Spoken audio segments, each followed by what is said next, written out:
The trial of Massachusetts mother Lindsay Clancy is nearing its conclusion as jurors consider whether severe mental illness made her legally responsible for the 2023 deaths of her 3 children. Clancy has acknowledged causing the deaths of 5-year-old Cora, 3-year-old Dawson, and 8-month-old Callan, but has pleaded not guilty to murder.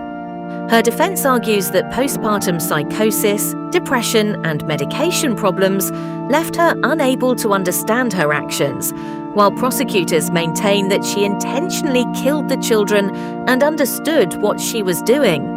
The defense has rested its case, with prosecutors presenting rebuttal evidence before closing arguments.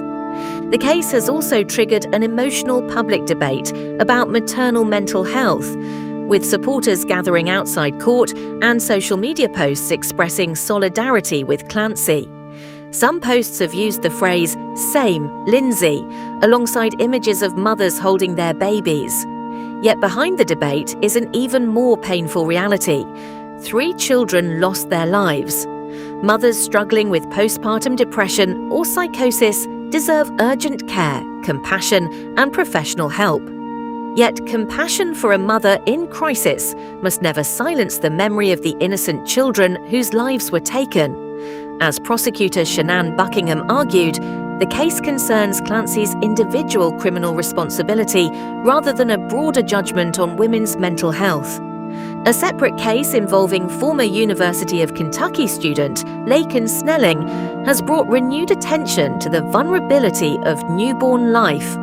Snelling pleaded guilty on August 21st to first-degree manslaughter and other charges following the death of her newborn son. She acknowledged in court that she killed her baby instead of seeking help, while prosecutors recommended a 10-year sentence. The circumstances differ from Clancy's case, but they raise a clear concern. When a mother is overwhelmed, the response must be compassionate care and professional intervention, not the destruction of an innocent life. The debate becomes even more profound when the child has not yet been born. Australian influencer Danielle Mitchell publicly shared the story of her daughter Maggie Jean, who was diagnosed before birth with severe abnormalities.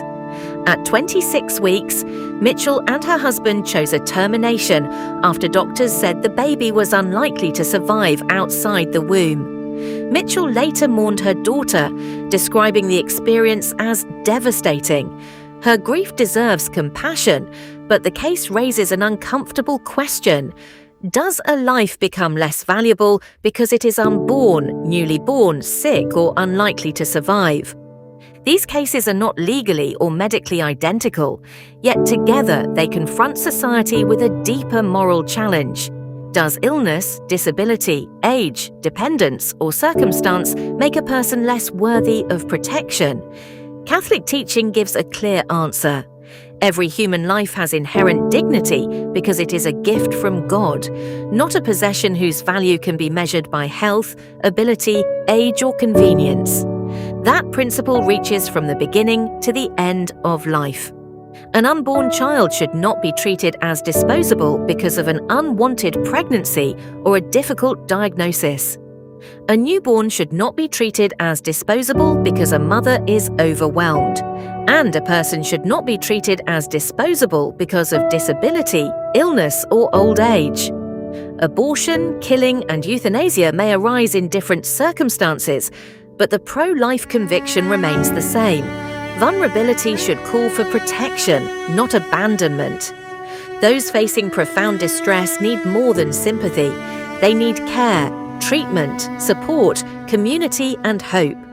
A society that truly values every person must stand beside those in crisis, while also safeguarding children, people with disabilities, and others who cannot speak for themselves.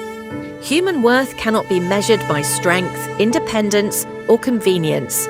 Life is not valuable because it is easy. Life is valuable because it is human. For Christians, the final answer is clear. God is the giver of life. Our responsibility is not to decide whose life is worth living, but to protect every person entrusted to our care, from conception to natural death.